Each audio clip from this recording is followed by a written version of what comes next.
Hello সবাইকে, স্বাগতম। Are you C ইউনিটের chapter wise question bank solve সিরিজের আরো একটি ভিডিওতে। এই ভিডিওতে আমরা নিউটনিয়ান মেকানিক্স বা নিউটনীয় বলবিদ্যার কোশ্চেন সমূহ সমাধান করব এন্ড হোপফুলি এই ভিডিওটার মাধ্যমে তোমাদের আর ইউ সি ইউনিটে নিউটনীয় বলবিদ্যা হতে কি ধরনের কোশ্চেন আসে তার একটা ধারণা হয়ে যাবে। ওকে, সো তাহলে কথা না বাড়িয়ে শুরু করা যাক। ওকে ভাইয়া, প্রথম প্রশ্ন দেখো ভাই, কি বলছে যে দুটি বস্তু বিপরীত দিক থেকে 10 মিটার পার সেকেন্ড বেগে এসে একে অপরের মুখোমুখি ধাক্কা দিল। প্রথম বস্তুর ভর দ্বিতীয় বস্তুর ভরের দ্বিগুণ, অর্থাৎ প্রথম প্রথম বস্তুর যে ভর এটা যদি এম হয়, এইটা দ্বিতীয় বস্তুর ভরের দ্বিগুণ হবে, অর্থাৎ প্রথম বস্তুর ভর যদি হয় 2m আর দ্বিতীয় বস্তুর ভর কি হবে, এম। ওকে, সো আমরা দেখবো সামনে, সমস্যা নেই। তারপর বলতেছে ধাক্কার পর বস্তুদ্বয় একত্রে যুক্ত হয়ে চলতে শুরু করে। একত্রে যুক্ত হয়ে চলতে শুরু করা মানে কি, তাদের কি ভি সেম। ওকে, সো এই ক্ষেত্রে আমরা সাধারণত ভরবেগের সংরক্ষণ সূত্রগুলা ইউজ করে থাকি। ওকে, সো এটা কিরকম সূত্র হতে পারে, আমরা জানি যে ভরবেগের সংরক্ষণ সূত্র থেকে V is equal two M1 U1 এবং দিকের উপর নির্ভর করে প্লাস মাইনাস বসে, তারপর M2 U2 আর নিচে M1 plus M2। Okay, so তোমাদের যদি কারো এই সূত্রটা না জানা থাকে একটু দেখে নিবা। ওকে, সো এটা কিন্তু মানে খুব সহজেই ভরবেগের সংরক্ষণ সূত্র থেকে বের করা যায়। ওকে, সো এখন কথা হইতেছে ভাইয়া, আমরা এই সূত্রটা এখানে মাঝখানে মাইনাস দেওয়ার কারণ কি, এটা যদি তোমাদেরকে একটু বলি। এখানে যেহেতু বিপরীত দিক থেকে এসে মানে ধাক্কা দিছে, এই যে দেখো ভাই বিপরীত দিক থেকে গতিশীল, এই জন্য আমরা এখানে মাইনাস দিছি। ওকে, এবং সংঘর্ষের পর যে মিলিত বেগ অর্থাৎ ভি, এই জন্য ক্যাপিটাল ভি ইউজ করা হয়েছে। এবং মিলিত বেগ মানে অর্থাৎ এটা ওই পাশে গেলে মানে ব্রেকেটে M1 প্লাস M2 থাকে। ওকে, সো হোপফুলি তোমরা এগুলো জানো। এখন আমরা ম্যাথে চলে যাই।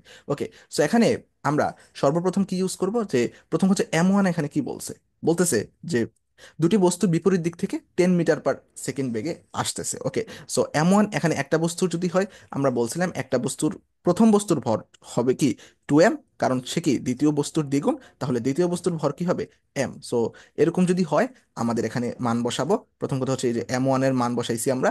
M1 বসাইছি কত, 2m, এবং M2 বসাইছি m, এবং দুইটা বস্তুর বেগ বলা আছে 10 মিটার পার সেকেন্ড, তাই দুই জায়গায় 10 বসাইছি। ওকে, সো তারপর একইভাবে নিচে M1 plus M2, 2m plus m। ওকে, সো হোপফুলি তোমরা বুঝতে পারছো কিভাবে বসানো হয়েছে। এখন এটা যদি জাস্ট মানে সাধারণ ম্যাথ করি তাহলে কিন্তু হয়ে যাচ্ছে। ওকে, সো কি হবে, 10-এর সাথে 2 গুণ করলে 20 মিটার, 20 মিটার মাইনাস 10 মিটার, আর নিচে 2m প্লাস m, 3m। ওকে, এটাকে যদি আমরা মানে বিয়োগ করি, 10 মিটার ডিভাইডেড বাই 3 মিটার আর 10/3, অর্থাৎ অ্যান্সার হবে কত, 10/3। ওকে, সো তাহলে অ্যান্সার কত, 10/3। ওকে, সো 10/3 আমাদের কোথায় আছে, সি নাম্বারে। ওকে, তাহলে সি নাম্বার হবে অ্যান্সার। সো হোপফুলি তোমরা এটা বুঝতে পারছো। তাহলে আমরা নেক্সট কোশ্চেনে যাই। বলতেছে যে 2 নাম্বার, নিজ অক্ষের সাপেক্ষে ঘূর্ণায়মান একটি নিরেট সিলিন্ডারের ক্ষেত্রে জড়তার ভ্রামক কিসের উপর নির্ভরশীল। ওকে, সো জড়তার ভ্রামকের যে সাধারণ সূত্র, এটা আমরা কি পড়ছি, যে I is equal two M r square, তাই না? সো এটা কিসের উপর নির্ভরশীল, বস্তুর ভরের উপর নির্ভরশীল। হ্যাঁ, ওকে। বস্তুর ব্যাসার্ধের উপর নির্ভরশীল। ওকে, কিন্তু হ্যাঁ বস্তুর দৈর্ঘ্যের উপর নির্ভরশীল কি, না। বস্তুর এখানেও দৈর্ঘ্য আছে, এখানেও দৈর্ঘ্য আছে, তার মানে এটা হবে না, তার মানে অ্যান্সার হবে কি, এ নাম্বার। ওকে, সো তাহলে অ্যান্সার কি, এ নাম্বার। সো হোপফুলি তোমরা বুঝতে পারছো। ওকে, সো নেক্সট। আচ্ছা, দেখো ভাই, 1 কেজি ভরের একটি পাথর সোজা নিচের দিকে পড়ছে, বাতাসের বাধা বাধা 7.8 নিউটন হলে পাথরটির ত্বরণ কত হবে। ওকে, সো প্রথম কথা হচ্ছে এই টাইপের কোশ্চেন তোমরা যে জিএসটি, এগ্রি অথবা আরইউ যেখানেই বলো না কেন, সব পরীক্ষার জন্যই অনেক বেশি গুরুত্বপূর্ণ। ওকে, সো আচ্ছা, এই টাইপের কোশ্চেন কিভাবে করে মূলত, এটা যদি আমরা একটু দেখি। যে বলতেছে যে 10 কেজি ভরের একটা বস্তু নিচের দিকে পড়তেছে। ওকে, সো বাতাসের বাধা আছে এবং ত্বরণ বের করবো। এখন ত্বরণ যদি আমরা বের করতে চাই, আমরা নিশ্চয়ই নিট বল থেকে আমরা ত্বরণটা বের করতে পারি, অর্থাৎ এফ নিট যেটা, এটা থেকে আমরা ত্বরণটা বের করবো। কিভাবে বের করবো, আমরা প্রথম কথা হচ্ছে বাতাসের বাধাকে আমরা বিয়োগ দিব, অর্থাৎ 7.8 নিউটনকে আমরা কি দিব, বিয়োগ দিব। কি হতে, বস্তুর যে নিজস্ব বল তা হতে, মানে এম এবং জি যেটা, সেটা হতে। ওকে, সো যদি আমরা করি, সো এখানে ভর কত, 1 কেজি। এখানে জি যেহেতু বলা নাই, তার মানে আমরা 9.8 বসাবো, মাইনাসে 7.8 নিউটন। ওকে, সো অনেকে এটা সূত্র দিয়ে করে, আমি জাস্ট বেসিক ইয়ে দিয়ে করলাম। যে এটা যদি দুইটা বিয়োগ করি তাহলে হবে কত, যে 2.8, সরি এখানে হবে কত, 7.8 নিউটন। তাহলে এটা হবে কত, 2.8 নিউটন। ওকে, সো তারপর আমরা কি করতে পারি, একটু নিচে যাই। ওকে, এখান থেকে করা যায়। সো তারপর এফ নেট মানে কি, এম এবং এ এর গুণফল। এখন আমরা যদি জাস্ট এটা বের করতে চাই, তাহলে আমরা এম দ্বারা ভাগ দিব। এম দ্বারা ভাগ দেয়া না দেয়া একই কথা, মানে অর্থাৎ 1 দ্বারা ভাগ দেয়া, অর্থাৎ অ্যান্সার হবে কত, 2.8। এইট, যেহেতু আমরা এ বের করছি তার মানে একক হবে metre per second square. Okay, so hopefully বুঝতে পারছো। তাহলে এখানে অ্যান্সার কত হবে? 2.8 মিটার পার সেকেন্ড। ও সরি, আমরা এখানে 9.8 থেকে যদি আমরা বিয়োগ দিই তাহলে শুধুমাত্র টু থাকে, মিস্টেক। ওকে, শুধুমাত্র এখানে টু থাকে। ওকে, সো তাহলে এখানেও টু থাকবে, 2/1। আর এখানে কি থাকবে? শুধুমাত্র টু থাকবে। ওকে, সো হোপফুলি তোমরা বুঝতে পারছো, এখানে হবে অ্যান্সার হবে 2 মিটার পার সেকেন্ড। ওকে, সো ওকে, সো অ্যান্সার হবে কত? 2 মিটার পার সেকেন্ড। ওকে, সো নেক্সট। আচ্ছা, সুষম বৃত্তাকার পথে সমদ্রুতিতে চলমান বস্তুর ত্বরণ কত? ওকে, সো আগের অঙ্কটা তোমরা এই যে সূত্রটা তোমরা এখান থেকেও দেখে নিতে পারো। ওকে, সো তোমরা জাস্ট একটু পজ করে দেখে নিবা। ওকে, এরপর আসো, সুষম বৃত্তাকার পথে সমদ্রুতিতে চলমান বস্তুর ত্বরণ কত? ওকে, সো একটা বস্তু সুষম দ্রুতিতে যাইতেছে, এখন যেহেতু বৃত্তাকার পথে যাইতেছে, তার অবশ্যই তার দিকের যেহেতু পরিবর্তন হইতেছে, তার নিশ্চয়ই অবশ্যই একটা ত্বরণ আছে। বাট ভি যেটা, এটা কিন্তু মানে ইয়াতে, মানে বেগ তো না, সমদ্রুতি বলতেছে এখানে, কারণ বেগ মানে বেগের তো পরিবর্তন হইতেছে। ওকে, সো সমদ্রুতিতে যেহেতু চলমান, সেহেতু বস্তু ত্বরণ কিরকম হবে? প্রথম কথা হচ্ছে বস্তুর ত্বরণ তো কখনো শূন্য হবে না। কেন শূন্য হবে না? কারণ তার তো ত্বরণ আছে। ত্বরণ যেহেতু আছে, তার ত্বরণ শূন্য হওয়ার মানে নেই। তারপর দেখো, বস্তুর দ্রুতি ও পথের ব্যাসার্ধের উপর নির্ভর করে। বস্তুর দ্রুতি ও পথের, হ্যাঁ, বস্তুর যে দ্রুতি আছে, এখানে বলছে যে বস্তুর ত্বরণটা কিসের উপর নির্ভর করবে? আমার যে বস্তুর দ্রুতি আছে এবং যে পথের ব্যাসার্ধ আছে সেটার উপর নির্ভর করবে, অবশ্যই করবে। ওকে, বি নাম্বার অ্যান্সার তাহলে। ওকে, সো আচ্ছা, সো তাহলে নেক্সট। ওকে, সো দেখো ভাইয়া, এই যে এখানে আমরা এটা কিন্তু আমরা জানি যে এ এর কিন্তু দুইটা সূত্র আছে, A is equal to V square by R, আরেকটা কি omega square R. Okay, so এই দুইটা সূত্র দ্বারাও কিন্তু মানে প্র্যাকটিক্যালি দেখানো যায়। ওকে, সো মানে ভি অর্থাৎ বেগের সাথে সম্পর্ক আছে এবং আর এর সাথে সম্পর্ক আছে, আর ওমেগা মানি তো কৌণিক বেগ এবং আর মানি তো কি ব্যাসার্ধ। ওকে, সো এগুলো দ্বারা কিন্তু মানে প্র্যাকটিক্যালি দেখা যায়, বাট এটা কিন্তু কমন সেন্স। ওকে, সো নেক্সট। এরপর বলতেছে 4 মেট্রিক টন বালু বোঝাই ট্রাক 19 মিটার পার সেকেন্ড বেগে ধাবমান। ট্রাক থেকে 50 কেজি ভরের 4টি বালুর বস্তা পড়ে গেল, ট্রাকের ভেতরের মানে বেগের পরিবর্তন কত হবে? ওকে, সেখানে বলছে কি যে আমাদের যে 50 কেজি ভরের কয়টা বস্তা পড়ে গেছে? 4টা বস্তা পড়ে গেছে। অর্থাৎ এখানে আমাদের কি করছে? আমাদের যে বস্তুর যে ভর সেটা কমে গেছে। ওকে, সো আমাদেরকে বেগের পরিবর্তনটা বের করতে হবে। ওকে, সো বেগের পরিবর্তনের ক্ষেত্রে আমরা জানি কি M1 V1 is equal to কি M2 V2 দিয়ে আমরা বের করতে পারি। এখন ভি টু কে যদি আমরা এক পাশে রাখি তাহলে হবে কি M1 V1 divided by M2। Okay, so এখানে আমরা M1 কত? M1 মানে কি ট্রাকে মানে আগে মানে সবার প্রথমে যতটুকু ভর ছিল, অর্থাৎ 4 মেট্রিক টন। 4 মেট্রিক টন আর 4,000 মানে 1 metric ton is equal to 1,000 KG, তাহলে 4 metric ton is equal to 4,000 KG. Okay, so into V1, বেগ কত ছিল? 19 মিটার পার সেকেন্ড। বেগ কত? 19 মিটার পার সেকেন্ড। এখন পরিবর্তিত ভর কত হবে? এখানে বলছে যে কিছু পরিমাণ ভর কমে গেছে, তার মানে কি 50 কেজি ভরের 4টা কমে গেছে।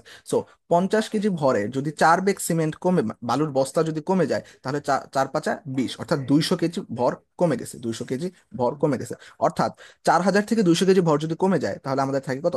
3800 কেজি। ওকে, সো যদি এটা এরকম হয় তাহলে আমরা ক্যালকুলেশন করে বের করতে পারি। এই শূন্য এই শূন্য কাটা, তারপর এই শূন্য এই শূন্য কাটা। সো এখানে তোমরা দেখবা যে এখানে আমি যেটা করছি এভাবেই ম্যাথটা করে দেওয়া আছে। এখান থেকে যদি তোমরা গ্রাফিক্যালি দেখে নাও। ওকে, সো অ্যান্সার আসবে কত? তোমরা একটু ম্যাথটা নিজের হাতে করে নিবে, অ্যান্সার আসবে কত? 20 মিটার পার সেকেন্ড। এখন এই যে 20 মিটার পার সেকেন্ড, আমাদের কিন্তু এখানে বেগের পরিবর্তন জানতে চাইছে। কি জানতে চাইছে? বেগের যে পরিবর্তন সেটা কিন্তু আমাদের জানতে চাইছে। এখন বেগের পরিবর্তন আমরা কিভাবে করি?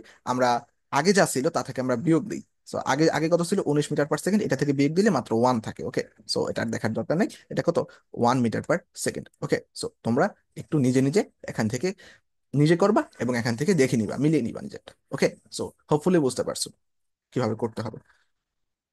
নিচের কোনটি ধ্রুবক হলে কোনো বস্তুর উপর প্রযুক্ত টর্ক শূন্য হবে? ওকে, সো প্রথম কথা হচ্ছে বস্তুর উপর যে প্রযুক্ত টর্ক, এটা মূলত কিসের উপর নির্ভর করে? ওকে, সো এটা মূলত নির্ভর নির্ভর করে আমাদের যে ভরবেগ আছে, সে বা যে টর্ক যেহেতু, সেটা তো আমাদের যে কৌণিক ভরবেগ, যেহেতু টর্ক সেহেতু আমাদের যে কৌণিক ভরবেগ আছে তার উপর নির্ভর করে। এখন এই যে কৌণিক ভরবেগ, এইটা কেন নির্ভর করে ভাইয়া? আমরা জানি কি এই যে টর্ক মানে কি, টর্ক ইজ মানে টর্ক ইজ গুলি লেখা যায় DL/dt, অর্থাৎ এই যে কৌণিক ভরবেগের পরিবর্তনের হার যদি শূন্য হয় কোনোভাবে, যদি কৌণিক ভরবেগের মানে ভরবেগের পরিবর্তনটাই যদি শূন্য হয় তাহলে তো মানে টর্ক থাকার কোনো মানে হয় না, তাই না?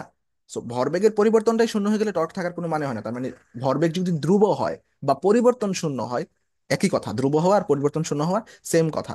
অর্থাৎ এখানে হবে কৌণিক ভরবেগ যদি আমাদের ধ্রুবক হয় অথবা পরিবর্তন শূন্য হয়, তাহলে আমাদের এখানে কি হবে, টর্ক শূন্য হবে। ওকে, সো হোপফুলি বুঝতে পারছো। নেক্সট, দ্বিগুণ চক্রগতির ব্যাসার্ধের একটি বস্তুর জড়তার ভ্রামক একই রাখতে হলে এর ভর প্রথম বস্তুর তুলনায় কত হবে? ওকে, সো প্রথম কথা হচ্ছে আমরা এই যে চক্র জড়তার ভ্রামকের সূত্র কি জানি, I is equal to M R square. Okay, so এখানে যেহেতু কি দ্বারা দেওয়া আছে, চক্রগতির ব্যাসার্ধ দ্বারা দেওয়া আছে, তাহলে আমরা সূত্র জানি এম কে স্কোয়ার, তাই না? সো এখানে বলছে যে ভর প্রথম বস্তুর তুলনায় সমান রাখতে পারছে, আই কে আই রাখতে হবে। আচ্ছা, এটা রাখলাম।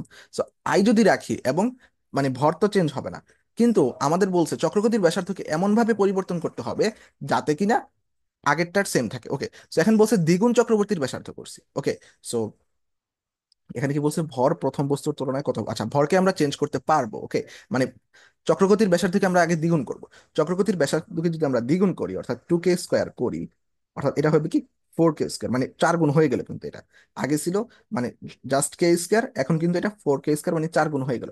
এখন আমাদের কমন সেন্স কি বলে, আমরা ভরটাকে কিভাবে পরিবর্তন করলে আমাদের আইটা সেম থাকবে? কমন সেন্স কি বলে, আমরা যদি ভরটাকে কোনোভাবে 1/4m করে দিতে পারি, আগে যা ভর ছিল তার থেকে যদি 1/4 গুণ করতে পারি, তাহলে এই 4 আর এখানে স্কয়ার সহ দুই, এই দুইটা কাটা যাবে। তার মানে কি আগের যা থাকে, অর্থাৎ I is equal to M K square, তাই থাকবে। কমন সেন্স তো তাই বলে। অর্থাৎ আমরা যদি ভরকে 1/4 গুণ করে দিতে পারি, ভরকে যদি আমরা কোনোভাবে 1/4 গুণ করে দিতে পারি, তাহলে আমাদের কি হয়ে যাবে, এখানে আসলে আগের বস্তুর মতোই জড়তার ভ্রামক আমরা পাবো। ওকে, সো এটা আসলে ইয়া দিয়েও করা যায়, মানে ক্যালকুলেট করেও করা যায়। সো আমার ক্ষেত্রে ওই কমন সেন্সটা অনেক বেশি মনে হয়, অনেক বেশি দ্রুত করা যায় ওইভাবে। ওকে, সো তোমরা জাস্ট দেখবা কোনটা পরিবর্তন হয়েছে, যেটা পরিবর্তন হয়েছে এটার সাথে কি গুণ করলে আমরা আগেরটাই পাবো, জাস্ট এটাই, কি পরিবর্তন হয়েছে আর কি গুণ করলে আমরা আগেরটাই পাই। ওকে, সো সেটা দেখে আমরা নির্ণয় করতে পারি। ওকে, সো তোমরা চাইলে এভাবেও তোমরা করতে পারো। ওকে, সো নেক্সট, থেমে থাকা একটি গাড়িকে একটি ট্রাক এসে সজোরে আঘাত করলে গাড়ির আরোহীর মাথার মাথা পিছন দিকে হেলে পড়ে। ওকে, সো ট্রাকটি কোন দিক থেকে এসে আঘাত করছে, ধরো একটা গাড়ি থেমেছিল, এখন একজন ব্যক্তি ছিল যিনি কিনা কি পিছন দিকে মানে সে পিছন দিকে হেলে পড়ছে। ওকে, সো পিছন দিকে যদি হেলে করে, মানে থেমে থাকা মানে পিছন দিকে হেলে পড়তেছে, তার মানে নিশ্চয়ই গাড়িটা সামনের দিকে যাইতেছে। আমরা কি জানি, একটা গাড়িতে যখন কেউ বসে থাকে, সামনের দিকে যখন গাড়িটা যায়, আমরা হঠাৎ করে পিছন দিকে হেলে পড়ি, তাই না? সো এখন গাড়িটা যদি সামনের দিকে গতিশীল করতে হয়, গাড়িটাকে কোন দিক থেকে আঘাত করতে হবে, ট্রাকটিকে কোন দিক থেকে আঘাত করতে হবে? অবশ্যই গাড়িটিকে পেছন দিক থেকে আঘাত করতে হবে। পিছন দিক থেকেই তো আঘাত করলে গাড়িটা সামনে যাবে, এবং এর ফলেই তো ব্যক্তি পিছনের দিকে মুভ করবে, তাই না?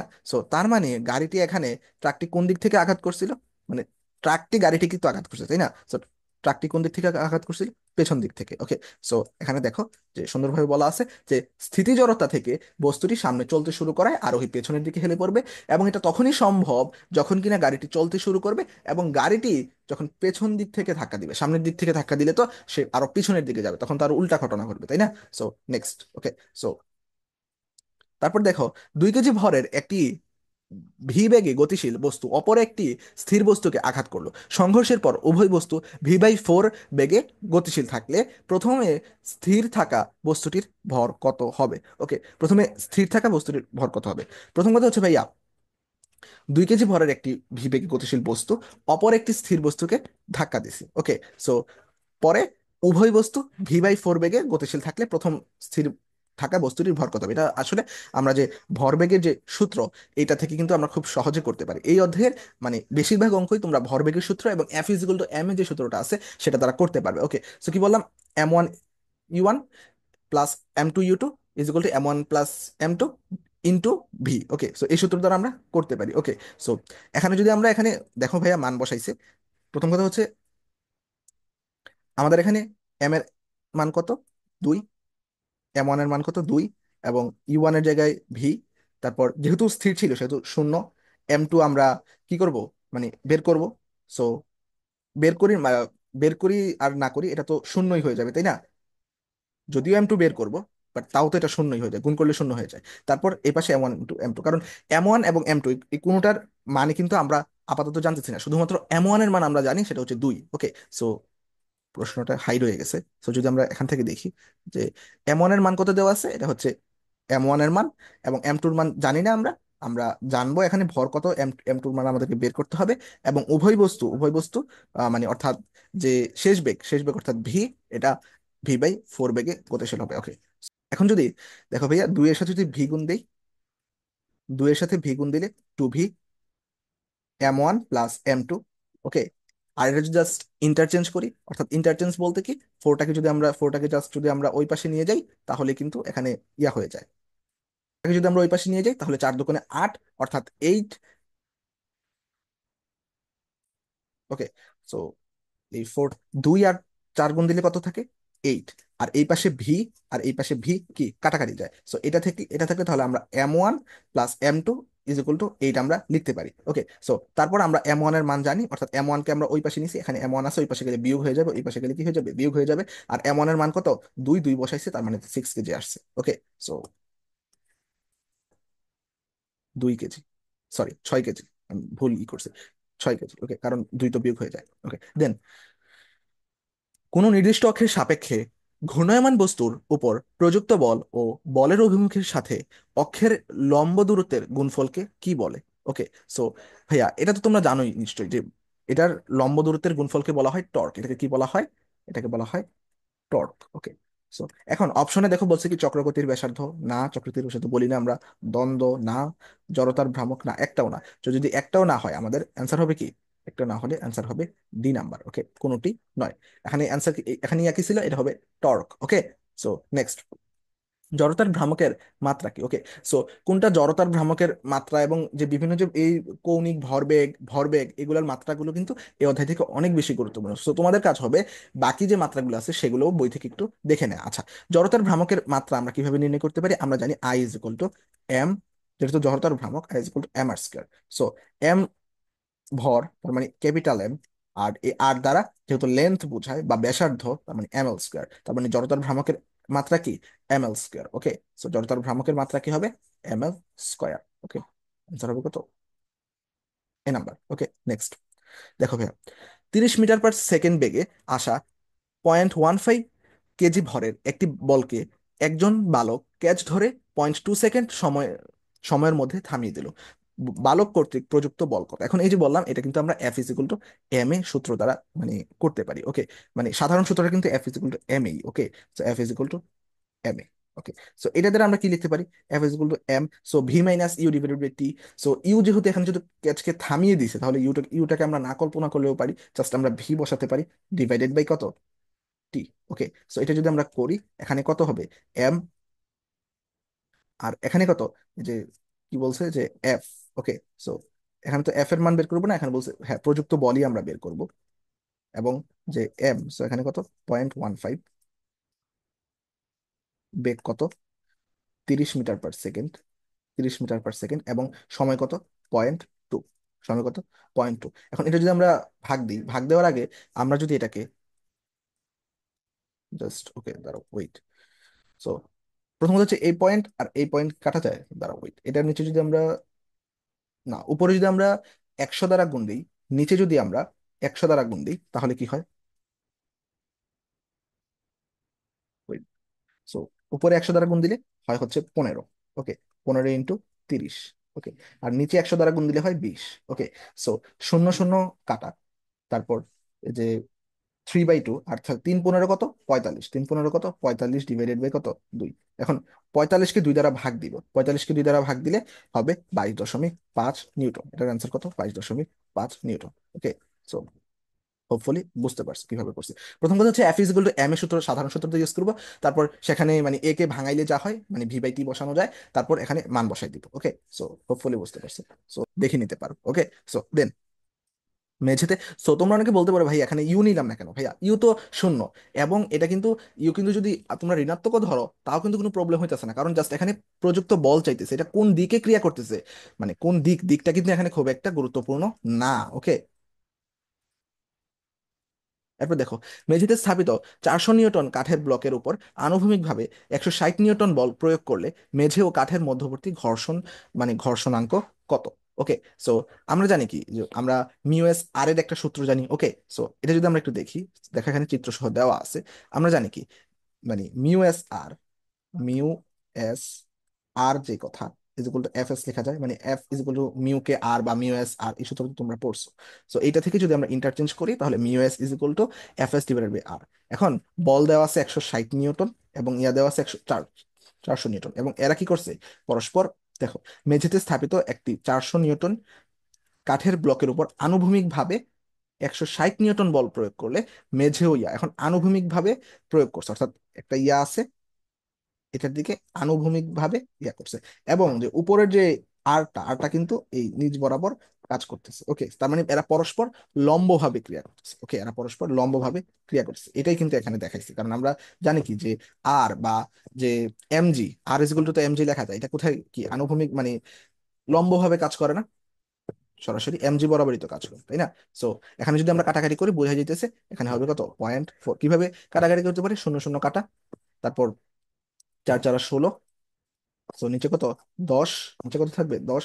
সো 4কে যদি 10 দ্বারা ভাগ দিই 0.4। ওকে, 4কে 10 দ্বারা ভাগ দিলে 0.4। ওকে, সো অ্যান্সার হবে কত এখানে 0.4। Okay, so next. আচ্ছা, যখন বাতাসের বিপরীতে বাধা 78 নিউটন ও G is equal to 9.8 metre per second, তখন 10 কেজি ভরের পরন্ত বস্তুর ত্বরণ কত? সো এই টাইপের একটা ম্যাথ কিন্তু আমরা এর আগেও করছি, বলছিলাম যে এই টাইপের ম্যাথ কিন্তু অনেক বেশি গুরুত্বপূর্ণ। সো এটাও যদি আমরা একটু করি, যে দেখো ভাই এটা করার প্রয়োজন আছে তাও আমি করে দিই, যে যেহেতু আমরা আগে করছি F is equal to F net is equal to আমরা কি বলছিলাম, যে এটা বাতাসের বাধা, বিপরীত দিকে বাধা, এটাকে আমরা কি করে দিব, বিয়োগ করে দিব। বিপরীত দিকে বাধাকে আমরা বিয়োগ করে দিব, সাথে কি গুণ দিব, এম জি, এম জি গুণ দিব, কারণ এফ নেট আমরা বের করতে চাইতেছি। ওকে, সো এম জি হলে এম এখানে কত 10 কেজি, জি কত 9.8, মাইনাস কত 78 নিউটন আছে। সো এটা যদি হয় তাহলে এটা হবে 98 মাইনাসের 78 ইজ ইকুয়াল টু কত 20। ওকে, সো এখানে এফ নেট কিন্তু দেওয়া আছে, অর্থাৎ এফ নেট দেওয়া আছে, ওয়েট, সো নো, এখানে আমরা পরন্ত বস্তুর ত্বরণ বের করব, তার মানে অর্থাৎ M A is equal to, অর্থাৎ M A is equal to 20। এখানে ভর দেওয়া আছে আমরা জানি, তাহলে ভরকে যদি আমরা ভাগ দিই, ভর কত 10, তাহলে 20কে 10 দ্বারা ভাগ দিলে কত হয়, 20কে 10 দ্বারা ভাগ দিলে 2, 20কে 10 দ্বারা ভাগ দিলে কত 2, অর্থাৎ 2 মিটার পার সেকেন্ড। এখানে আনসার হবে কত 2 মিটার পার সেকেন্ড। ওকে, সো হোপফুলি বুঝতে পারছো। Okay, তাহলে নেক্সট। ওকে, সো তারপর দেখো, একটি চক্রের ভর 16 কেজি, চক্রকর্তীর ব্যাসার্ধ 0.5 মিটার এবং প্রতি মিনিটে 300 বার আবর্তিত হচ্ছে, 2 রেডিয়ান পার সেকেন্ড কৌণিক ত্বরণ সৃষ্টি করলে চক্রে কত টর্ক প্রয়োগ করতে হবে? ওকে, সো প্রথম কথা হচ্ছে আমাদের এখানে কি কি দেওয়া আছে, আমাদের এখানে চক্রগতির ব্যাসার্ধ দেওয়া আছে 0.5 মিটার এবং প্রতি মিনিটে এতবার মানে আবর্তিত হয়। ওকে, সো ভর দেওয়া আছে 16 কেজি। প্রথম কথা হচ্ছে আমরা আই ইজ ইকুয়াল টু কি জানি, I is equal to M K square. Okay, so M এর মান কত এখানে 16 কেজি, চক্রের ভর হচ্ছে 16 কেজি, এবং চক্রকৃতির ব্যাসার্ধ 0.5 এর হোল স্কোয়ার। ওকে, সো এটা আমরা রাখলাম। সো আবার আমরা জানি না torque tau is equal to I alpha, tau is equal to কি আই আলফা, এবং আলফা মানে কি, আলফা মানে কি ত্বরণ না, মানে এটার মেইন ইয়া কি এ, এ মানে হচ্ছে সাধারণ ত্বরণ, আর আলফা মানে কি কৌণিক ত্বরণ, আলফা মানে কি নিশ্চয়ই কৌণিক ত্বরণ। ওকে, সো তারপর এটা এখান থেকে করতে পারি আমরা, তো দেখি। So, এটা যদি এরকম হয় তাহলে আই মানে কি, আই মানে আমরা বসাবো 16 × 5 = 25, তার মানে কত হবে পয়েন্ট ইন্টু 0.25। তারপর কৌণিক ত্বরণ দেওয়া আছে 2 রেডিয়ান পার সেকেন্ড ইন্টু কত 2। ওকে, সো 16 × 2 = কত 32, 32, আর 0.25 যে কথা 1/5 একই কথা, মানে 1/4 একই কথা। সো 32 হয় কিভাবে, 4 6 24, 4 8 32। ওকে, 4 7 28, 4 8 32, অর্থাৎ এখানে অ্যান্সার হবে কত 8।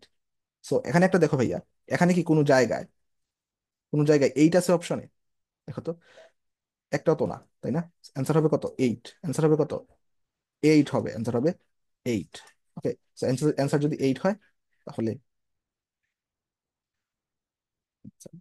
8 হবে। ওকে, সো হোপফুলি তোমরা এটা বুঝতে পারছো। ওকে, সো নেক্সট, 50 কেজি ওজন বিশিষ্ট একজন ব্যক্তি একই সমতলে ঘর্ষণহীন, অর্থাৎ এখানে যেহেতু ঘর্ষণহীন আমাদের বলে দিছে, অর্থাৎ আমরা ঘর্ষণটাকে কনসিডার করব না। ওকে, সো সামনে অবস্থিত 100 কেজি ভরের একটি পাথরকে অন্য প্রান্তে নেওয়ার জন্য 50 নিউটন বল দ্বারা ধাক্কা দেয়, 10 সেকেন্ড পরে পাথরটি সম্পর্কে নিচের কোন তথ্যটি সঠিক হবে? সো এখানে দেখো ভাইয়া, এখানে 50 কেজি ওজন বিশিষ্ট একজন ব্যক্তির কথা বলছে, বাট এটা কিন্তু আমাদের কোনো মানে ইম্পর্টেন্সই নাই ম্যাথের মধ্যে, কারণ ব্যক্তির ওজন কত এটা কোনো মানে ডিফারেন্ট মেক সেন্স করে না। ওকে, সো এখন আমাদের দেখো ভাইয়া, আমাদের এখানে এফ এর মান দেওয়া আছে এবং আমাদের এম এর মান দেওয়া আছে এবং আমাদের টি দেওয়া আছে। ওকে, সো এখানে অপশনে দেখো বেগ সম্পর্কে আমাদের কিছু তথ্য দেওয়া আছে। ওকে, সো বেগ সম্পর্কে যদি আমরা জানতে চাই তাহলে তাহলে আমাদেরকে বেগ বের করতে হবে, মানে দেখো এখানে বেগ, তারপর 10 সেকেন্ড ধাক্কা দেওয়া যাবে কিনা। তো আমরা যদি বেগটা বের করতে চাই, আমাদের যেহেতু ভি সরাসরি দেওয়া নাই, তার মানে আমাকে যেহেতু এফ দেওয়া আছে আমাকে এ বের করতে হবে, তাই না? সো আমরা জানি কি F is equal to M A. Okay, so F এর মান দেওয়া আছে কত, 50 নিউটন, মানে 50। তাহলে এম এর মান কত? এম এর মান দেওয়া আছে 100 কেজি, 100, 100 ইন্টু এর মান কত দেওয়া আছে, এর মান দেওয়া আছে, এর মান দেওয়া নাই, এর মান তো আমরা বের করব। তাহলে এটা থেকে যদি আমরা বের করি যে এর মান হবে 50 divided by 100 is equal to 0.5। Okay, বা half. Okay, 0.5 metre per second, 0.5 metre per second. Okay, sorry, metre per second square. Okay, so এখন আমরা এর মানটা, আমরা যদি, আমরা একটা সূত্র জানি না, V is equal to U plus at. Okay, so এই সূত্রে যদি আমরা এর মানটা বসাই তাহলে কি হবে ভাইয়া? দেখো ভাইয়া, আমরা জানি কি এখানে আমরা কি বের করবো, বেগ বের করবো, মানে ভি বের করবো। আচ্ছা, ইউ মানে কি? ইউ তো শূন্য না, যেহেতু পাথর আছে সেহেতু শূন্য। তাহলে শূন্য প্লাস এর মান কত এখানে, 0.5 ইন্টু টি এর মান কত, টি এর মান দেওয়া আছে 10 সেকেন্ড, তাহলে এটা হবে 10 সেকেন্ড। ওকে, এটা যদি হয় তাহলে এটা হবে 5 মিটার পার সেকেন্ড। ওকে, সো তাহলে এখানে বেগ কত হবে, 5 মিটার পার সেকেন্ড, অর্থাৎ এখানে অ্যান্সার হবে এ নাম্বার। ওকে, সো হোপফুলি তোমরা বুঝতে পারছো, তাই না? আচ্ছা, ওকে, সো আচ্ছা, নেক্সট। ওকে, সো দেন, সো এখান থেকে তোমরা বাকিটা দেখে নিতে পারো। নেক্সট, 17, 40 কেজি ও 60 কেজি ভরের, কি বলছে, 40 কেজি এবং 60 কেজি ভরের দুটি বস্তু যথাক্রমে 10 মিটার পার সেকেন্ড এবং 5 মিটার পার সেকেন্ড বেগে পরস্পর বিপরীত দিক থেকে আসার সময় একে অপরকে ধাক্কা দিল। ওকে, ধাক্কার পর বস্তুদ্বয় একত্রে চলতে থাকলো, একত্রে চলতে থাকলো, বস্তুদের মিলিত বেগ কত? সো তার মানে বস্তুদের মিলিত বেগ অর্থাৎ বড় হাতের যে ভি, সেই ভি আমরা বের করব। এখন মিলিত বেগের ক্ষেত্রে আমরা সাধারণত একটা সূত্র কি জানি, যে মিলিত বেগ ইজ ইকুয়াল টু নিচে m1 প্লাস m2, উপরে কি হবে, মানে বাকি যেটা m1 প্লাস u1 অথবা m1 v1, মানে তুমি বেগটা যা দ্বারা প্রকাশ করো, m1 u1 দিয়ে প্রকাশ করতে পারো, মানে ভি দিয়েও প্রকাশ করতে পারো। ওকে, সো আমরা ইউ দিয়েই ভি দিয়েই প্রকাশ করি, সমস্যা নাই। সো যেহেতু m1, তাহলে কি হবে, m1 v1 plus m2 v2, এটা জাস্ট বেগটা প্রকাশ করা আর কি, বেগকে আমরা ভি দ্বারাও প্রকাশ করতে পারি। এখন এই সূত্রে যদি আমরা মানগুলা জাস্ট বসিয়ে দিই, অর্থাৎ m1 এর জায়গায় বসাবো 40, ভি1 এর জায়গায় বসাবো 10, এই যে 10 দেওয়া আছে, এবং m1 হচ্ছে, এটা হচ্ছে m1, এটা হচ্ছে m2, এটা হচ্ছে ভি1, এটা হচ্ছে ভি2। জাস্ট এই কাজটা যদি আমরা করতে পারি তাহলে কিন্তু আমরা এখানে মিলিত বেগ পেয়ে যাচ্ছি। ওকে, সো হোপফুলি তোমরা এটা নিজে নিজে করতে পারবা। এবং নিজে নিজে করার ক্ষেত্রে একটা জিনিস খেয়াল রাখবা, এখানে কিন্তু বেগ কিন্তু যে দুইটা দেওয়া আছে, দুইটা কিন্তু প্লাস বসাবা না। যেহেতু এখানে বলছে ভাইয়া দেখো বিপরীত দিক থেকে আসছে, তো বিপরীত দিকে আসছে থেকে যদি আমি এটাকে প্লাস ধরি, যদি এটাকে আমি প্লাস ধরি, এটাকে অবশ্যই মাইনাস ধরতে হবে। বিপরীত ধরলে আবার মানে উল্টাভাবেও ধরা যায়, সমস্যা নেই। অর্থাৎ একটাকে প্লাস ধরবো আর একটাকে মাইনাস ধরবো, অর্থাৎ এটাকে যদি আমি প্লাস ধরি, এটাকে ধরবো আমি মাইনাস। এবং অ্যান্সার বেগটা যদি প্লাসে আসে, অ্যান্সার বেগটা যদি প্লাসে আসে, দিকটা হবে এই 10 মিটার পার সেকেন্ড, কারণ আমরা প্লাস ধরছিলাম। অ্যান্সার যদি মাইনাসে আসে তাহলে দিকটা হবে 5 মিটার পার সেকেন্ড বেগে, মানে বেগের দিকে, কারণ আমরা মাইনাস ধরছিলাম 5 মিটার পার সেকেন্ডকে। ওকে, সো অঙ্কটা যদি আমরা একটু দেখি এখানে কিভাবে করা হয়, তোমরা এখান থেকে একটু দেখে নিবা কিভাবে করছে। সো সূত্র আমি যেটা বললাম সেটাই, যে V is equal two m1 u1 অথবা m1 v1 plus m2 v2 divided by m1 plus m2। Okay, so এটা কিন্তু ভরবেগের সংরক্ষণ সূত্র থেকে আমরা জানি। ওকে, সো দেন জাস্ট মানগুলো বসাবো, শুধু একটা দিকে খেয়াল রাখবো, যে একটাকে যদি আমরা পজিটিভ বসাই আর একটাকে বসাবো নেগেটিভ, দেন ম্যাথ করব, ম্যাথ করার পর যদি পজিটিভ আসে দিক হবে 10 মিটার পার সেকেন্ডের দিকে, যদি দিকটা নেগেটিভ আসতো তাহলে ইয়াটা হয়তো 5 মিটার পার সেকেন্ড এর বেগের দিকে হইতো, বাট এখানে তো মাইনাস আসে নাই, এই জন্য হবে না। সো হোপফুলি তোমাদেরকে আমি বোঝাতে পারছি। ওকে, সো তাহলে অ্যান্সার হবে 10 মিটার পার সেকেন্ডের দিকে, এবং অ্যান্সার কত বের হয়েছে 1 মিটার পার সেকেন্ড। ওকে, অ্যান্সার হবে 1 মিটার পার সেকেন্ড। ওকে, সো হোপফুলি তোমরা এটা বুঝতে পারছো। নেক্সট, আচ্ছা, তারপর বলছে 18 নম্বর দেখো, 10 কেজি ভরের একটি বস্তু, একটি স্থির বস্তুর উপর 16 নিউটন বল প্রয়োগ করা হলে 10 সেকেন্ড পর এর গতিশক্তি হবে কত? ওকে, সো গতিশক্তির জন্য আমরা সাধারণ সূত্র কি জানি, যে E K is equal to half M V square. এই সূত্রটা আমরা কি জানি, ইয়ার ক্ষেত্রে আমরা জানি। এখন কথা হইতেছে যে আমরা এখানে গতিশক্তির জন্য যে ভি, এই বেগটা কিন্তু আমরা জানি না। সো তাহলে আমরা এই সূত্রটা আমরা ইউজ করতে পারবো না, বোঝাই যাচ্ছে। তাহলে আমরা গতিশক্তির জন্য কিন্তু আরেকটা সূত্র জানি, E K is equal to P square divided by 2m, তাই না? P square divide by 2m। আচ্ছা, এই সূত্রের জন্য আমাদের পি এর জায়গায় আমরা কি বসাতে পারি দেখো তো ভাইয়া। পি এর জায়গায় আমরা এফ আর টি এটা বসাতে পারি না? সো এটার হোল স্কোয়ার হলো, তারপর 2 ইন্টু কি এম, তাই না? So, এগুলার মানগুলা দেওয়া আছে কিনা যদি আমরা একটু দেখি। এফ দেওয়া আছে কত, 16 নিউটন। এফ দেওয়া আছে 16 নিউটন। টি এর মান কত, 10 সেকেন্ড। টি এর মান কত, 10 সেকেন্ড। তারপর 2 ইন্টু এম কত, এম কত, 10 কেজি। এম হচ্ছে কত, 10 কেজি। এখন 10 10 যদি কাটা যায়, তারপর আর কাটা দিব না, এর আগে কিন্তু এখানে একটা স্কোয়ার আছে, এখানে একটা স্কোয়ার আছে, এখানে যদি একটা স্কোয়ার থাকে, সো 10 10 কাটা যাবে না, সরি। সো 10 10 যদি কাটা না যায়, তোমরা কাটাটা দিও না, ওকে। সো এখানে হবে 16 এর square into 100 divided by 2 divided by 10। Okay, so এটা কাটা যাবে, ওকে।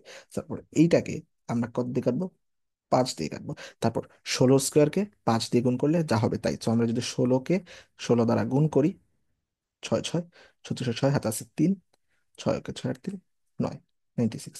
তারপর একটা শূন্য, তারপর কত, 16। তারপর 16 যদি এরকম হয় তাহলে কত হবে, 6 5 2, তাহলে 256 into 5। So 256 into 5 is equal two 5 6 30 শূন্য, হাতে আছে 3, 5 5 25, আর 3 কত, 28 8, হাতে আছে 2, 5 2 10, আর 2 কত, 12। সো এইভাবে তোমরা হাতে ক্যালকুলেশন করতে পারো, ওকে। সো ওকে, সো এখানে জায়গা কম, একটু প্রবলেম হয়েছে, ওকে। সো তোমরা হোপফুলি বুঝতে পারছো কিভাবে হাতে ক্যালকুলেশন আমরা করব, ওকে। সো আচ্ছা, তাহলে এখানে অ্যান্সার হবে কত, 1280 জুল, ওকে। সো নেক্সট, সো এখান থেকে দেখতে পারো এখানে ক্যালকুলেশনটা করে দেয়া নাই, তাই আমি করে দিছি, ওকে। সো নেক্সট, এরপর দেখো 19 নাম্বার, একটি বস্তুকে 625 মিটার উপর থেকে খাড়াভাবে নিচের দিকে মানে ছেড়ে দেওয়া হলো। পড়ন্ত অবস্থায় 7.8 নিউটন মানের একটি বিপরীতমুখী বাধাদানকারী বল ক্রিয়াশীল ছিল। বস্তুটি কত সময় পর মাটিতে পড়বে? ওকে, সো এখন এইরকম একটা সেম টাইপের একটা ম্যাথ কিন্তু আমরা করছি, ওকে। যে প্রথম কথা হচ্ছে এফ নিট আমরা বের করব। দেন আমরা কি বিপরীতমুখী যে বাধাদানকারী বল, এখানে এটা লিখবো -7.8 নিউটন মানের একটা বাধাদানকারী বল, ওকে। সো তারপর একটা বস্তুটির ভর দেয়া নাই, ওকে। সো আমরা কিন্তু বস্তুটির ভর ধরে নিতে পারি, ধরলাম যেহেতু দেয়া নাই, আমরা বস্তুটির ভর কত ধরতে পারি, 1 কেজি ধরে নিতে পারি, তাই না? সো 1 কেজির সাথে আমাদের 9.8 গুণ হবে। সো 9.8 যদি গুণ হয়, তাহলে আমাদের এখানে হবে 9.8 মাইনাসের 7.8, ওকে। সো এখানে এফ নেট এটাকে আমরা এম এ কিন্তু লিখতে পারি, ওকে। সো এগেইন, সো এমটাকে আমরা কত ধরছি, 1। সো 1 গুণ হওয়া না হওয়া একই কথা, তাহলে এ ইজ ইকুয়াল টু, দুইটা থেকে বিয়োগ দিলে 2 মিটার পার সেকেন্ড, ওকে। এখন এটা হইল। এখন sorry, metre per second square.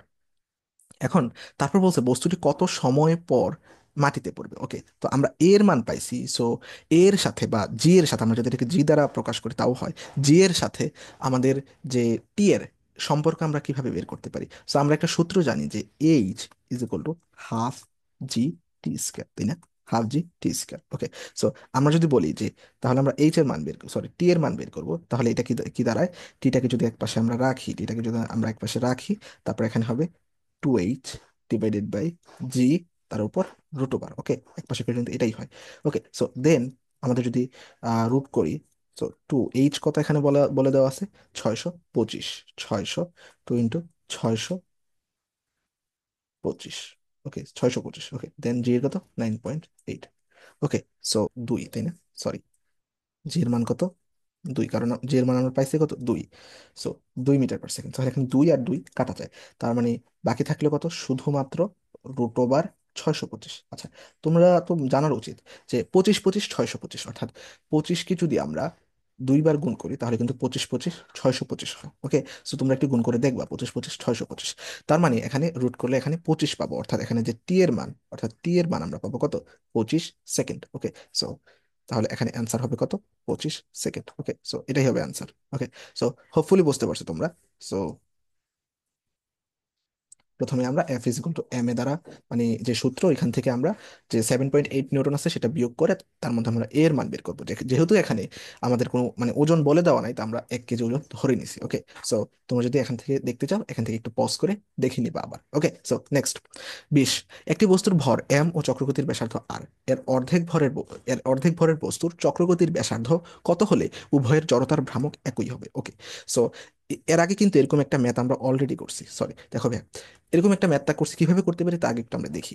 চক্রগতির ব্যাসার্ধ মানে কি আমরা কি জানি? চক্রগতির ব্যাসার্ধ যখন আমরা জানি, I is equal to M K square. Okay, so এটা ইজ ইকুয়াল টু, কিন্তু এটাও লেখা যায়, তোমরা কিন্তু অনেক এটাও পড়ছো, K is equal to root over I divided by M. আচ্ছা, সো সো এখানে এটা কথা না, কথা হইতেছে এখানে বলতেছে উভয়ের জড়তার ভ্রামক একই হবে, অর্থাৎ আইটাকে আমরা সেম রাখবো এবং চক্রগতির ব্যাসার্ধটাকে আমরা মূলত চেঞ্জ করবো, অর্থাৎ এই যে আইটাকে আমরা চেঞ্জ করবো, তাহলে কিন্তু এই সূত্রটাই কিন্তু অধিক মানে খাটালে আমাদের জন্য সুবিধা হবে। Okay, so I is equal to M K square. এখানে কি বলতেছে, উভয়ের জড়তার ভ্রামক একই হবে, অর্থাৎ এই যে জড়তার ভ্রামক এটাকে সেম রাখতে হবে। কিন্তু আমাদের যে অর্ধেক ভরের বস্তুর, অর্থাৎ এই যে আমাদের এই যে এই বস্তুর ভরটা, এটাকে আমাদের কি করতে হবে, অর্ধেক করে ফেলতে হবে। অর্ধেক করে ফেললাম, বস্তুর ভরটা আমি অর্ধেক করে ফেললাম। চক্রগতির ব্যাসার্ধ কত করলে, অর্থাৎ এই যে কে এর মান কত করলে এটা হয়, এরকম কিন্তু একটা ম্যাথ করছি। তো আমি বলছিলাম তোমাদের কমন সেন্স কি বলে, এই হাফের উল্টা যদি আমরা কিছু একটা দিই, অর্থাৎ টু দ্বারা যদি আমরা কোনোভাবে এটাকে গুণ করতে পারি তাহলে কিন্তু হয়ে যায়। এখন ভাই আমরা টু এর কে এর সাথে আমরা টু গুণ করতে পারি, কিন্তু একটা প্রবলেম আছে, কে এর সাথে একটা স্কয়ারও আছে। ওকে, সো কে এর সাথে স্কয়ার হলে এটা আবার 4 হয়ে যায়, তার মানে আরো 2 বেড়ে গেল। তাহলে আমরা এখানে স্কয়ারটাকে কাটানোর জন্য আমরা আবার একটা রুট দিতে পারি, তাই তাই না? তার মানে আমরা যদি একটা রুট টু দ্বারা গুণ করি, তাহলে সামারি কি দাঁড়ালো, আমরা যদি একটা রুট টু গুণ করতে পারি তাহলে কিন্তু আমরা এই হাফটাকে ভ্যানিশ করতে পারতেছি। ওকে, সো তার মানে এখানে মূলত এখানে যে চক্রগতির ব্যাসার্ধ কত হবে যে বলছে, এটাকে যদি আমরা রুট টু গুণ কোনোভাবে করে ফেলতে পারি তাহলে কিন্তু হয়ে যাচ্ছে। ওকে, চক্রগতির ব্যাসার্ধকে এখানে কে না দিয়ে আর দ্বারা প্রকাশ করছে। ওকে, সো তাহলে এখানে অ্যান্সার হবে ডি নাম্বার। ওকে, সো হোপফুলি বুঝতে পারছো। সো এটা কমন সেন্সের ভিত্তিতে তোমাদেরকে শিখাইলাম কিভাবে তোমরা সহজে করতে পারো। তো পরীক্ষাতে তোমরা আরো দ্রুত করতে পারবা, বাট এটা দেখানোর জন্য একটু টাইম নিলাম। এন্ড তোমরা চাইলে একটু ডিটেইলসে, যেখানে দেখো মানে নর্মাল নিয়ম যেটা সেভাবে করা যায়, ওকে, তুমি সেভাবেও করতে পারো। ওকে, দেন 21 নম্বর, বৃত্তীয় গতির ক্ষেত্রে ক্ষেত্রে কৌণিক ভরবেগের রাশি কোনটি? ওকে, আচ্ছা, প্রথম কথা হচ্ছে আমরা যখন বৃত্তীয় গতি না বলে সাধারণ গতি বলি, তখন কৌণিক ভর মানে ভরবেগের রাশি কি, ভরবেগের রাশি কি জানি আমরা, এম ভি, অর্থাৎ P is equal to M V, তাই না? P is equal to M V. তো আচ্ছা, এম এর বদলে আমাদের কি লেখা যায়, আই লেখা যায়, এম এর বদলে আই। ওকে, আর ভি এর বদলে কি লেখা যায়, ভি এর বদলে লেখা যায় ওমেগা। তার মানে পি ইজ ইকুয়াল টু, মানে পি ইজ ইকুয়াল টু না, মানে এটা তো যেহেতু কৌণিক মাত্রা চলে গেছে, এটার না ধরি। সো আই ওমেগা আমরা লিখতে পারি। ওকে, এটা হচ্ছে কৌণিক ভরবেগ। এখন এই যে কৌণিক ভরবেগটাকে আই এর বদলে আবার কি লেখা যায়, এম আর স্কোয়ার, আমরা জানি জড়তার ভ্রামক এম আর স্কোয়ার ওমেগা। তার মানে এটাকে যদি আমরা একটু সাজিয়ে লিখি, আর স্কোয়ার এম ওমেগা। ওকে, সো তাহলে অ্যান্সার হবে বি নাম্বার। ওকে, সো হোপফুলি বুঝতে পারছো অ্যান্সার কি, বি নাম্বার। ওকে, সো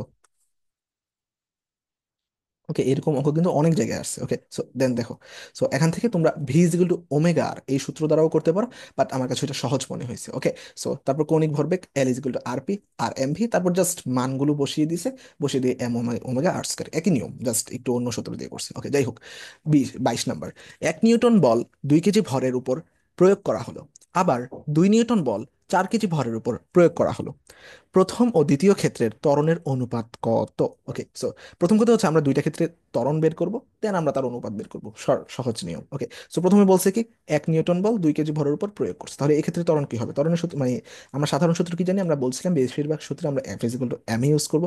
এটাতে যদি আমরা এর মান বের করি, অর্থাৎ প্রথম বস্তুর ক্ষেত্রে যেহেতু A1 is equal to F1 divided by কে M1, এটা যদি আমরা বের করি তাহলে কত হবে, এখানে কত, এফ এর মান 1, M1 এর মান কত, 2 কেজি, অর্থাৎ এখানে এর মান কত হবে, হাফ। ওকে, সো আমরা যদি এ টু বের করি, এ টু ইজ ইকুয়াল টু কি হবে, এ টু ইজ ইকুয়াল টু হবে F2 ডিভাইডেড বাই M2, তাই না? সো এখানে F2 কত দেওয়া আছে, F2 দেওয়া আছে 2 নিউটন, F2 দেওয়া আছে কত, 2 নিউটন। M2 কত দেওয়া আছে, M2 দেওয়া আছে 4 কেজি, মানে 4। এটাকে যদি আমরা কাটাকাটি করি, এটাও হয় কত, হাফ।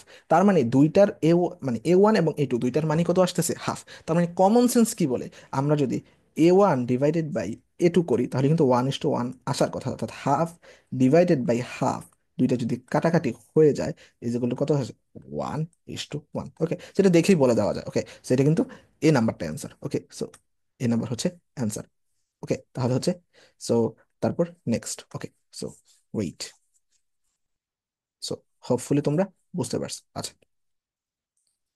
আচ্ছা দেখো এরপর 23 নাম্বার, 5 কেজি ভরের একটি রাইফেল হতে 20 গ্রাম ভরের একটি বুলেট 100 মিটার পার সেকেন্ড বেগে নির্গত হয়, রাইফেলের পশ্চাৎ বেগ কত? এখন রাইফেলের ম্যাথগুলো কিন্তু আমাদের পরীক্ষার জন্য অনেক বেশি ইম্পর্টেন্ট। এখন রাইফেলের ম্যাথ করার জন্য আমরা যে শুধুমাত্র একটা সূত্র মনে রাখবো, সূত্রটা কি, MV প্লাস ছোট হাতের এম ছোট হাতের ভি ইজ ইকুয়াল টু 0। প্রথমে ক্যাপিটাল এম ক্যাপিটাল ভি, তারপর মানে small L small V. Okay, so এখানে কোনটা দ্বারা কি বোঝায়, এটা যদি আমরা একটু বলি, যে বড় হাতের এম অর্থাৎ বড় জিনিস বোঝাবে, এটা দ্বারা বোঝাবে বন্দুক। ওকে, তারপর বড় হাতের ভি, বড় হাতের ইয়ে, তার মানে এটা হচ্ছে বন্দুকের বেগ। ছোট হাতের এম ছোট জিনিস, তার মানে গুলি।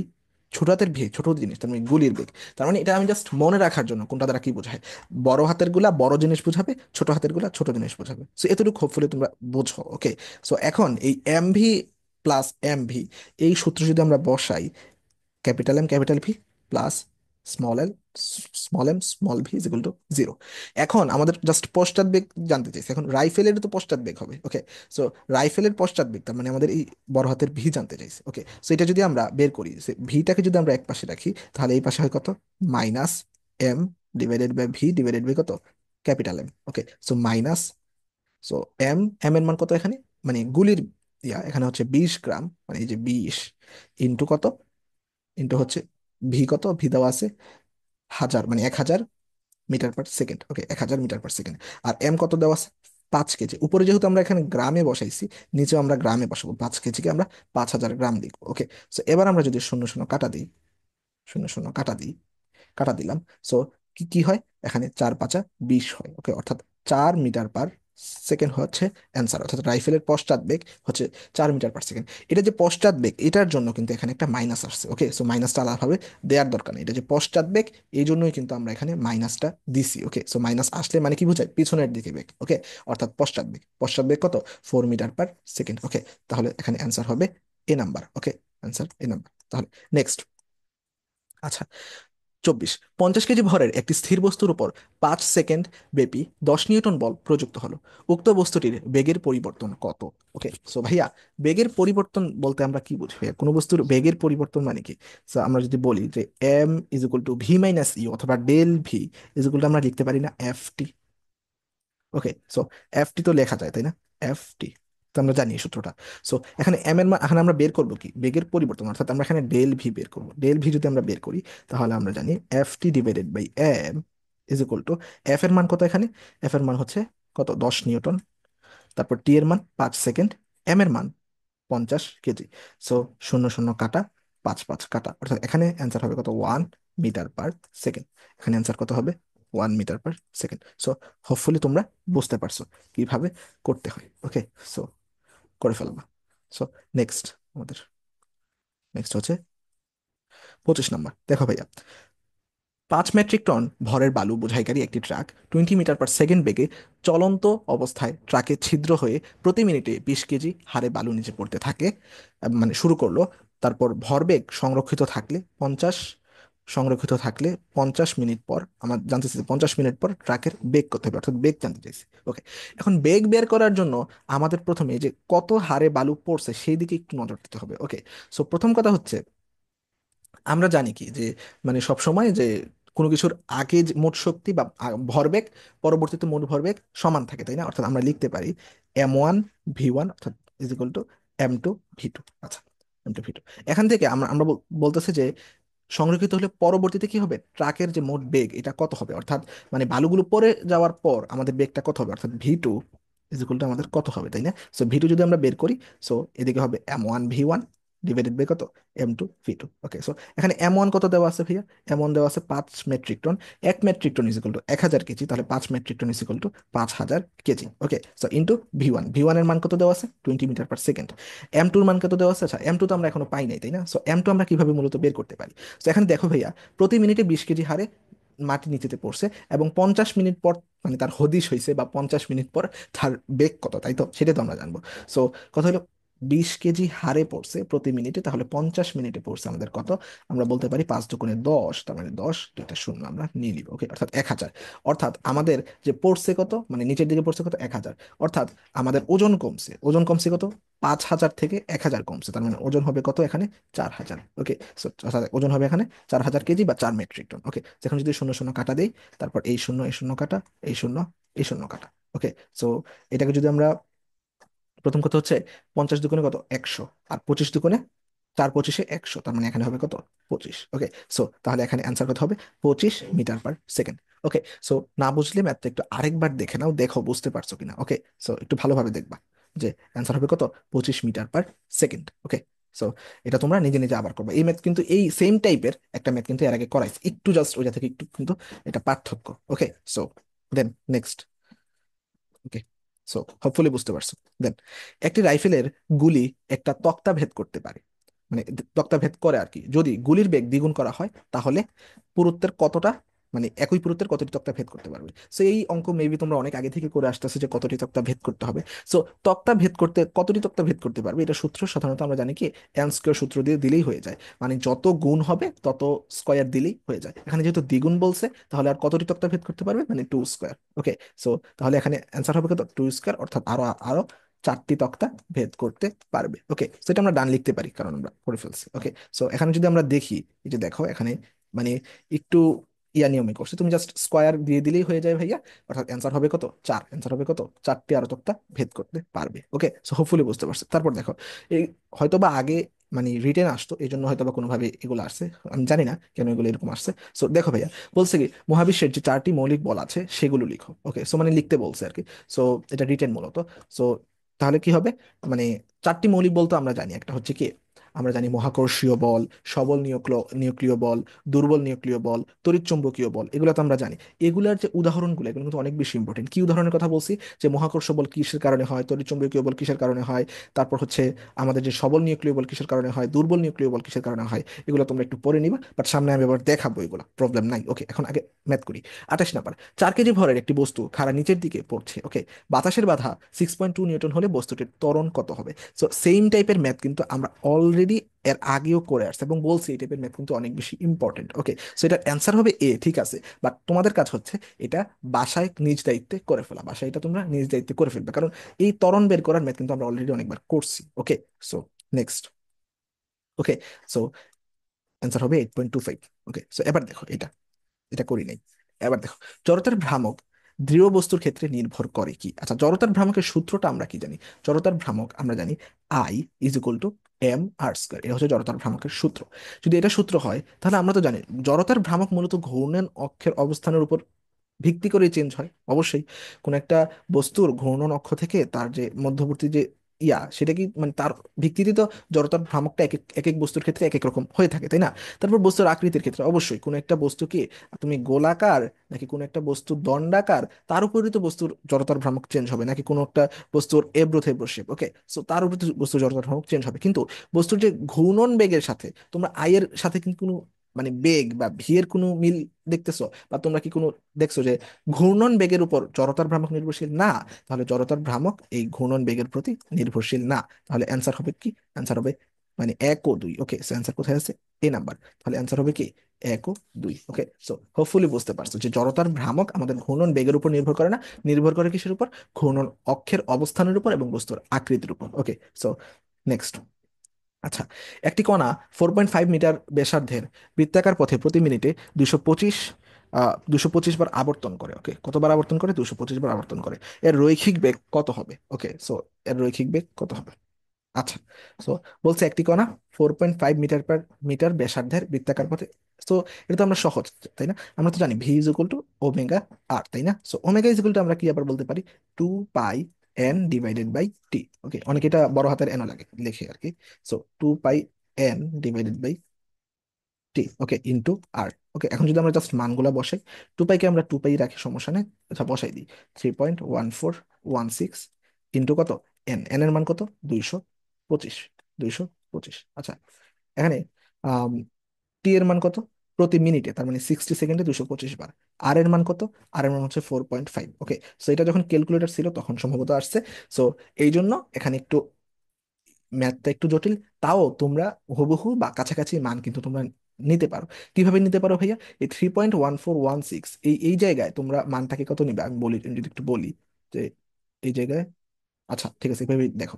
এই জায়গায় তোমরা এগুলাকে কেটে দিয়ে তোমরা এটাকে 3 ধরতে পারো, তাহলে উপরে কি তারায়, 3 দুগুণে 6, তারপর 225, 225, আর নিচে কত তারায় 60, তাই না? 60। এখন এটা 4.5 না?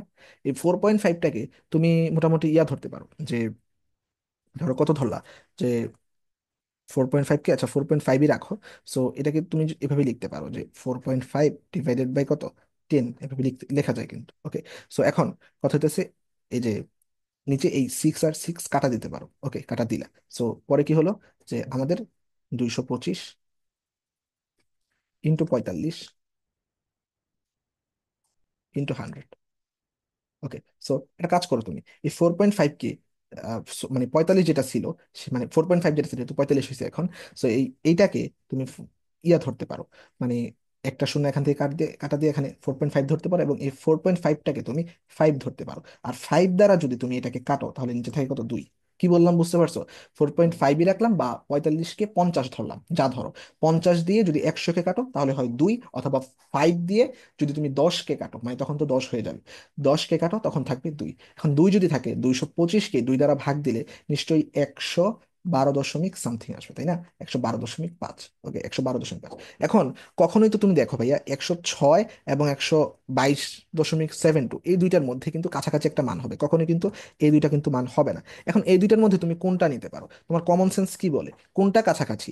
কখনোই তো 225কে যদি তুমি যা দ্বারাই ভাগ দাও, যা দ্বারাই ভাগ, মানে 2 বা তার কাছাকাছি কোনো একটা মান দ্বারা ভাগ দিলে কখনো 122 আসবে না। ওকে, সো 112.5 বা 106.02, যেহেতু আমরা একটু মানে ব্যতিক্রম মানগুলা নিয়েছি, সেহেতু আমাদের 106.02 এটা আসার উচিত। ওকে, সো সো এভাবে একটু ম্যাথগুলো একটু মানে কাছাকাছি মান বের করা ট্রাই করবা, দেখবা মিলাইতে পারবা। ওকে, অনেকগুলোই মিলাইতে পারবা। ওকে, সো এইভাবে মূলত করতে হবে, আর যেহেতু ক্যালকুলেটর ম্যাথ, এভাবে করাটা একটু টাফ। ওকে, সো তোমরা দেখতে পারো, দেখো এখানে ক্যালকুলেটর দিয়ে করা আছে আর কি। ওকে, সো দেন, নিচের বলগুলোর মধ্যে কোনটি সবচেয়ে শক্তিশালী বল? আচ্ছা, এটা একটু গুরুত্ব মানে মন দিয়ে শুনবা। ওকে, সো আমাদের বইয়ে দেখবা কতগুলো বল সম্পর্কে বলা আছে, মূলত 4টি মৌলিক বল সম্পর্কে আমাদের বইয়ে বলা আছে। ওকে, সো প্রথম কথা হচ্ছে, আমরা জানি মহাকর্ষীয় বল, তড়িৎচুম্বকীয় বল, সবল নিউক্লিয় বল এবং দুর্বল নিউক্লিয় বল।